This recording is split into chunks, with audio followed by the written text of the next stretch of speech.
Thank you so much. Thank you so much.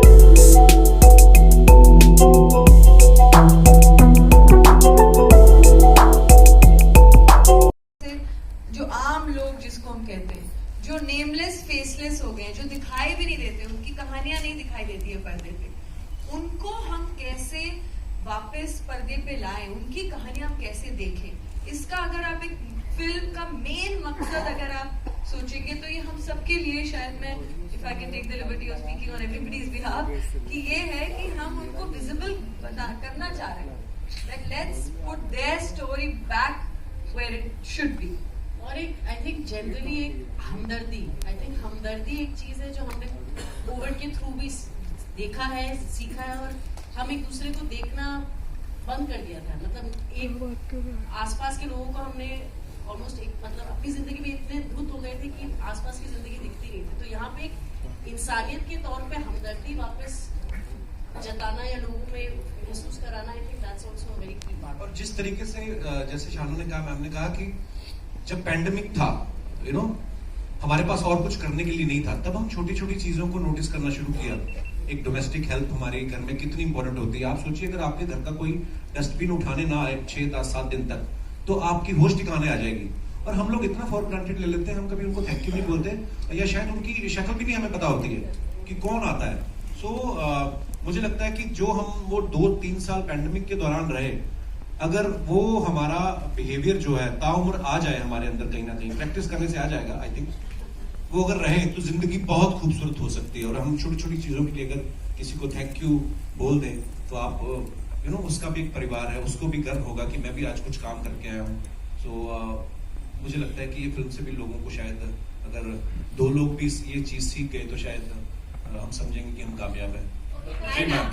ये सबकी दिक्कतें हैं, या तो आप अनएम्प्लॉयड हैं, या जो काम कर रहे हैं, जैसे कपिल ने भी पहले बताया था कि जो आप काम नहीं करना चाहते हैं मजबूरी में कर रहे हैं, so this is a global anxiety, this is in our country as well, and this is a film that addresses it.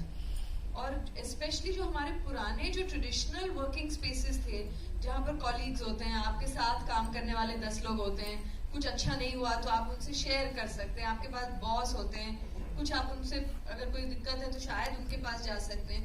ये जो नए जो गिग इकोनॉमी की वजह से एक जो नया फॉर्म ऑफ एम्प्लॉयमेंट है, जो अच्छा भी है क्योंकि बहुत लोगों को एम्प्लॉयमेंट मिल भी रहा है, लेकिन उसके साथ उसके अपने चैलेंजेस भी हैं।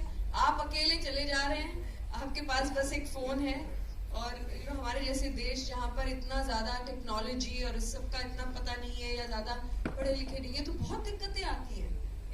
तो इसमें एक टेक्नोलॉजी और एक ट्रेडिशनल सोसाइटी, इसका जब एक मिक्सअप हो जाता है तो कुछ अलग सी चीज हो जाती है, अलग से नए नए चैलेंजेस आ रहे हैं जो हमें समझ नहीं आ रहा है कि हम उससे कैसे जूझें। भी दिख रहे हैं आप, मतलब आपके चेहरे पे हंसी ही नहीं है, तो वो हंसी कहाँ? आई थिंक मैं बड़ा समझदार आदमी हूँ, जिस तरह जैसा माहौल हो वैसा हो रहा था। उस शो में देखिए, जैसे मैंने पहले कहा, वहाँ पे हमारा काम ही यही है कि कोई सीरियस बात भी कर रहा हो तो उसको भी मैं होल्ड करके उस तरफ ले जाऊं। तो आई थिंक ये बातें यहाँ पे फिल्म को लेकर हो रही थी, तो इसलिए मैं थोड़ा गंभीरता से सुन रहा था, क्योंकि आपको ऐसा तो नहीं कि डर लग रहा है कि मेरी फिल्म रिलीज हो रही है, तो इस तरह से? नहीं मैम, ऐसा कुछ नहीं है, ऐसी डर वाली बात नहीं है। बट हाँ, मैं गंभीर को नहीं, मैं अच्छा सिंगर लगता है। बोला ये क्या गाया तुमने? झूठ, आपकी आवाज मुझे इतनी अच्छी लगती है, मतलब आपको जब सिंगर्स हमने सेट में बहुत गाया, बहुत गाया सेट में, हमने जो मजे किए हैं ना, कपिल जी की गाना हो गया, एक खाली लाइन आप एंड में पहले सारे सवाल हो जाते हैं। One last question from you. जी।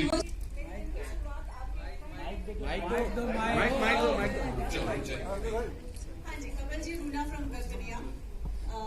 एक तो आपको बहुत सारा धन्यवाद। कोविड ने सिखाया कि धन्यवाद बोलना सिखाया, वैसे मैं आपको धन्यवाद बोलना चाहती हूँ। Thank you. दिन की शुरुआत बड़ी खूबसूरत होती है क्योंकि आपका कहीं ना कोई वीडियो आ ही जाता है तो मन प्रसन्न हो जाता है। यहाँ पर बात आती है, आपके बोलने में पंजाबियत बहुत इजीली झलकती है, जो देखने में आती है और समझने में भी आती है, which is natural also and सुंदर भी लगती है। यहाँ पर बात आती है जो आपके रोल की, तब इसमें एक यूपी का एक्सेंट लिया है, तो ये किस तरीके से आपने अपने आप को मोल्ड किया? क्या ये डिफिकल्ट था? और ये माफ कीजिए, अलग अलग जगह काम करते हैं, पर हाँ पंजाबी नहीं है। सो ऐसे में डायरेक्टर साहिबा ने कितनी मदद की? क्या आपने किसी को देखा और कोई नोट करते हैं ना, नोटिंग करते हैं कि चलिए ऐसे लेते हैं? Thank you, very nice question ma'am. मुझे नंदिता मैम ने इतनी लिबर्टी दी थी स्टार्टिंग में कि अगर आप इसमें कंफर्टेबल नहीं है तो हम इस प्लॉट को कहीं और भी शिफ्ट कर सकते हैं, बिकॉज हर जगह डिलीवरी बॉय, हर जगह ये कहानी है। तो मैंने कहा नहीं, फिर मुझे क्या फायदा हुआ नंदिता दास के साथ काम करने का। आप करवाओ मुझसे जो आप करवाना चाहते हो। तो इतना मुश्किल नहीं था। अगर आप देखो हमारे हिंदुस्तान की खूबसूरती क्या है, हम बोलते हैं कि हमारी जो हिंदी भाषा है, आप किसी भी स्टेट में चले जाओ, पंजाब वालों की हिंदी जो है वो समझ में आ जाएगा आपको, ये पंजाबी आदमी हिंदी बोल रहा है। यूपी वालों की हिंदी अलग है, बिहार वालों की अलग, मध्य प्रदेश की अलग है, बेंगलोर वालों का अलग है, सब है ना, मुंबई की। तो सब लोग अपना एक लोकल तड़का लगाते हैं। सो इसमें जो एक्सेंट, जो उसका कैरेक्टर का जो लिंगो है, जो भी आप कह लें, वो है कि वो घर में है, जब शायद अपनी बीवी से तो टिपिकल उस लहजे में बात करता है, बच्चे उसके शायद कुछ अच्छे स्कूल में पढ़ा रहा है, कोशिश कर रहा है कि अच्छे स्कूल में जाए, उनके साथ वो हिंदी में बात करता है। जब बाहर क्लाइंट को डिलीवर करने जाता है तो जिस तरीके का क्लाइंट है, थोड़ी इंग्लिश भी बोल लेता है क्योंकि वो शायद पहले कोई और अच्छी जॉब पे था। सो इतना मुश्किल नहीं हुआ क्योंकि हम लोग, हम समाज में हमारे हर तरह के दोस्त भी होते हैं। मेरी टीम में भी, मेरे शो में भी बहुत सारे लोग हैं जो झारखंड से, इनफैक्ट एक लड़का मानस भी है हमारी टीम में, शायद आया भी होगा, आया। हाँ, तो कहीं ना कहीं आपकी, मुझे लगता है ट्रेनिंग तो बचपन से चल रही होती है। पैदा हो जाओ ना तो बड़ी सारी चीजें आपके साथ वैसे ही आ जाती है, वैसे ही सीख जाते हो। सो इतना मुश्किल नहीं था। All right, so that's all we have for you, ladies and gentlemen. मैं ज्यादा ऐप फ्रेंडली हूँ नहीं, मेरे फोन में ज्यादा ऐप्स है नहीं। तो मेरी वाइफ है, मैं वैसे घर का ही खाना खाता हूँ, शादी के बाद कभी गया नहीं बाहर। थोड़ा हेल्थ कॉन्शियस कर दिया मेरी वाइफ ने मुझे, तो मैं बहुत कम खाना खाता हूँ बाहर का। कभी कभार मन होता है तो मंगवाते। मेरी वाइफ के पास ही ऐप है। पर हाँ, एक किस्सा था, मैंने मैम को भी बताया था। हमारे घर में एक स्टाफ, हमारे अर्जुन भैया है, उनका बर्थडे था, तो केक मंगवाया मेरी वाइफ ने। तो वो जो केक लेके आया बंदा, वो शायद पलट गया, होता ना कभी कि उसका साइड थी पलट गई, तो सारी क्रीम जो डब्बे पे लग गई। तो मेरी वाइफ आई, बोलती वो वापस जा रहा है केक लाने, उसका केक पलट गया। मैंने उसको रोक, वो शायद वो अभी लिफ्ट की वेट ही कर रहा था, लिफ्ट आई नहीं थी। तो मैं गया, मैंने भैया हमने वैसे भी काट के खाना यार दे दो। शायद मैं इतना पहले ना सोच सकता कि ये रूटीन प्रोसेस होता है, पलट गया केक तो शायद लाते होंगे।